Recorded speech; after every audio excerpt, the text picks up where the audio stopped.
Internautes, bonjour mesdames et messieurs, chers amis internautes, je vous salue tous au nom de l'Union pour la démocratie et le progrès social et à travers cette rubrique Écho de l'UDPS, j'aimerais faire une analyse d'image avec vous, que l'on puisse tous comprendre les comportements gestuels de la vidéo que je vous propose en plusieurs sections.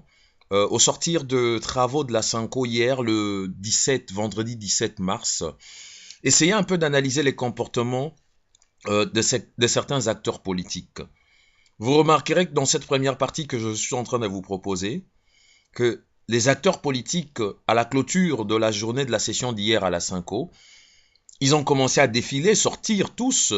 Makila, les autres sont passés, et les caméras se sont plus attardées sur Félix Tshisekedi. Alors, Félix Tshisekedi a parlé.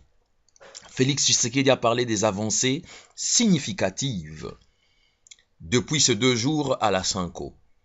Et pendant qu'il parlait, nous n'avons tous pas compris le même jour lorsque la vidéo a été mise en ligne en direct par notre consoeur, mais on a compris qu'il y avait un comportement caché, un acteur politique qui s'est caché derrière le fait que les caméras se sont attardées sur Félix Tshisekedi.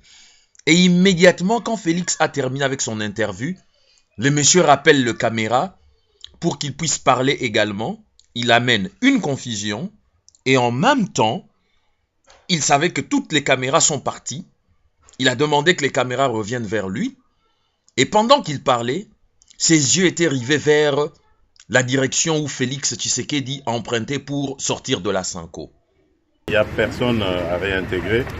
C'était un conflit de famille. La famille s'entend et c'est fini. Il n'y a pas de sanction. C'est en lingala pour les testataires, les Quinois. Le président Vital Kamerhe est là. Vous quelle est ma caméra?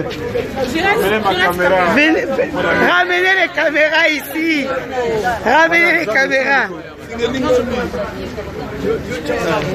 J'espère que tous nos téléspectateurs, ceux-là qui nous suivent, ont eu cette opportunité d'entendre cette portion et de bien la suivre.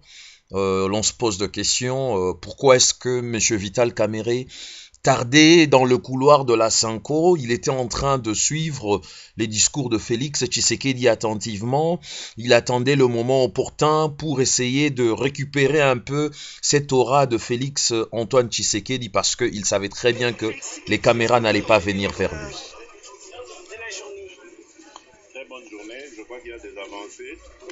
Félix Tshisekedi, qu'est-ce qu'on peut retenir de la journée? Très bonne journée, je crois qu'il y a des avancées. Oui. En tout cas, il y a des avancées significatives, ça il faut le dire. Mais vous savez, on n'est pas à l'abri de surprises. On a avancé comme ça par le passé pour faire 3-4 pas en arrière. Mais là, je crois qu'on est, on a des avancées significatives et nous avons tout lieu, enfin il y a tout lieu d'espérer que la semaine prochaine, nous signerons finalement cet arrangement particulier. Permettez, mesdames et messieurs, que je puisse relever un peu la confusion que Vital Kamerhe a tenté d'apporter entre le propos du président Félix Antoine Tshisekedi sur le rendez-vous direct, la concertation directe entre le leadership du rassemblement et Joseph Kabila, qui est quelque chose qui peut être prévu incessamment.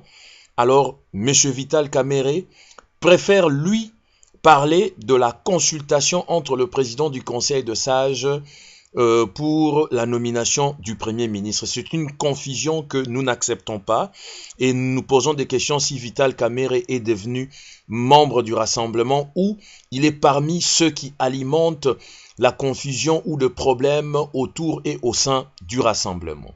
Merci et suivez attentivement. La question trouvée sur le Premier ministre va dans le sens d'une concertation entre le représentant ou le président du Rassemblement et le président de la République. Les évêques ont souscrit à cette démarche? Oui, oui, sans problème. Et c'est pour quand? Je ne sais pas, le plus tôt serait le mieux, mais je ne sais pas, je ne peux pas vous dire. Il faut que nos agendas correspondent. Voilà. Aujourd'hui, il y a eu des avancées significatives, effectivement, puisque la question cruciale qui bloquait, c'était celle de la désignation, le mode de désignation du Premier ministre. Il a été convenu aujourd'hui que cette désignation se fera après, dont le Premier sera nommé par le président de la République après consultation avec le président du Conseil des sages de l'Assemblée. Donc ça, c'est